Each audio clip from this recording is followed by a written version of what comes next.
Hello, bonsoir, bienvenue sur Femme Africaine. Femme Africaine, c'est le rendez-vous de la femme africaine. La femme africaine qui s'affirme, la femme africaine qui s'impose, la femme africaine qui occupe la place. Mesdames et messieurs, nous avons rendez-vous avec une charmante dame africaine. Suivez mon regard et allons à sa rencontre.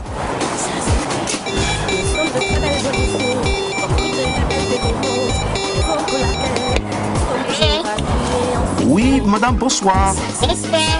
J'ai une surprise pour vous. Pouvez-vous ouvrir la porte, s'il vous plaît?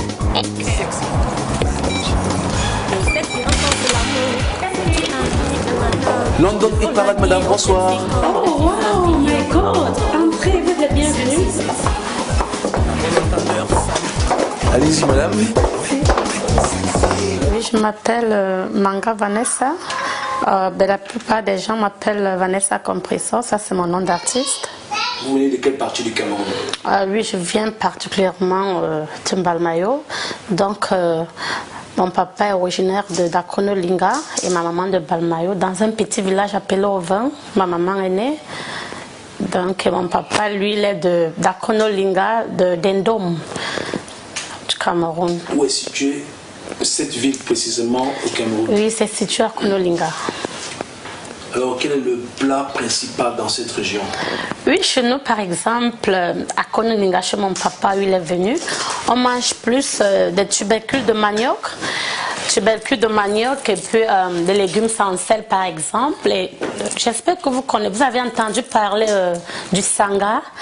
Le sanga, c'est les feuilles de manioc avec du maïs frais mélangé avec des noix de palmiste et juste un peu de sucre. Donc, alors, quelle est la musique traditionnelle dans cette région du Cameroun? oui, c'est du bikoussi, hein, c'est ça la musique. Est-ce que vous pouvez nous montrer comment ça se danse, cette musique? Oui, je peux vous montrer avec plaisir. Et on peut le danser par exemple comme ça. Soit peut-être des tours de rein, parce qu'il y a le tour de rein. Et c'est vraiment une danse qu'il faut, il faut vraiment de la force pour le faire, quoi. C'est un peu ça. Ça dit que la femme d'Akolinga est prédisposée alors? Si, toujours. Et vous savez aussi le bikoussi, c'est un rythme un peu, comment je vais dire, je suis pas grossière, un peu bizarre, sauvage, vous savez, avec le modélisme, le monde d'aujourd'hui, il faut vraiment le faire sauvagement, plus arty, le public et les gens aiment, donc c'est un peu ça. Quelle est l'activité principale des gens de cette région-là?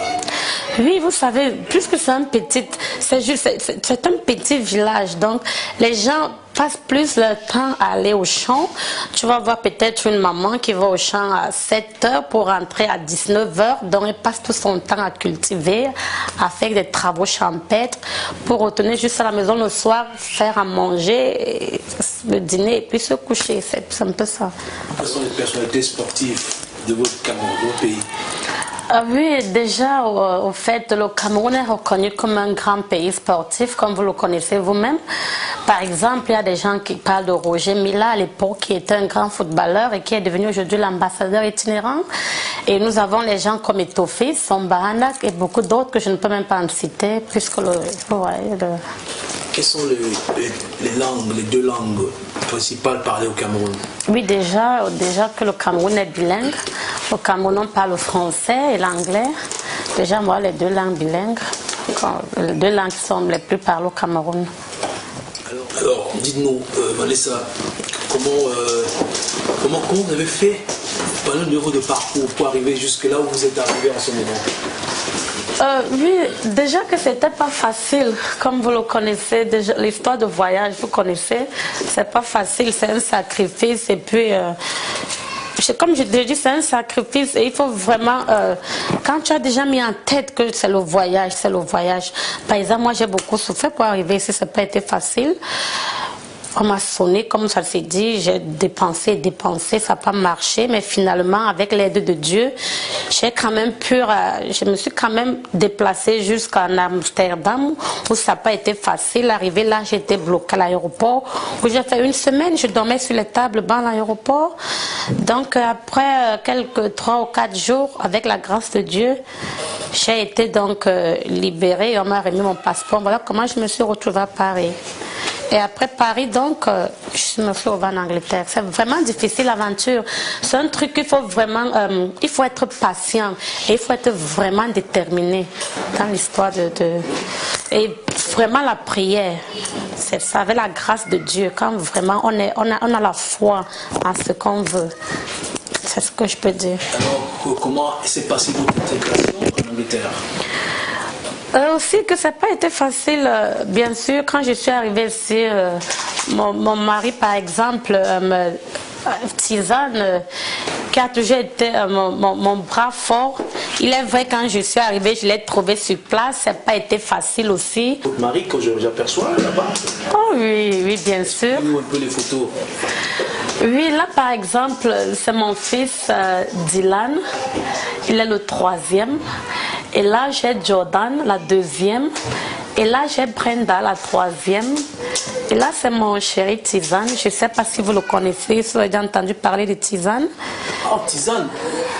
Tizane, il est bien artiste, Tizane. C'est bien, vous êtes sur la page. Oui, Tizane, c'est vraiment un artiste que beaucoup de Camerounais connaissent. Et il a fait des albums aussi au Cameroun avant d'arriver ici en Angleterre. Et là, c'est moi, comme vous le voyez. Toujours mignonne, toujours bien habillée. Et là, toujours, c'est moi en studio. Vous pouvez voir là. J'étais vraiment l'émotion du morceau dont je chantais. Donc, ça m'écœurait. Voilà pourquoi j'avais des yeux un peu fermés. Alors, quelle est la chanson que vous chantez ce jour-là en studio? Vous pouvez nous chanter ça? C'est que vous chantez ce jour-là en studio? Et bien sûr, là, je faisais du zouk Love Aneondo. Vous pouvez mimer un peu? Ah oui, oui, ça, mais je peux.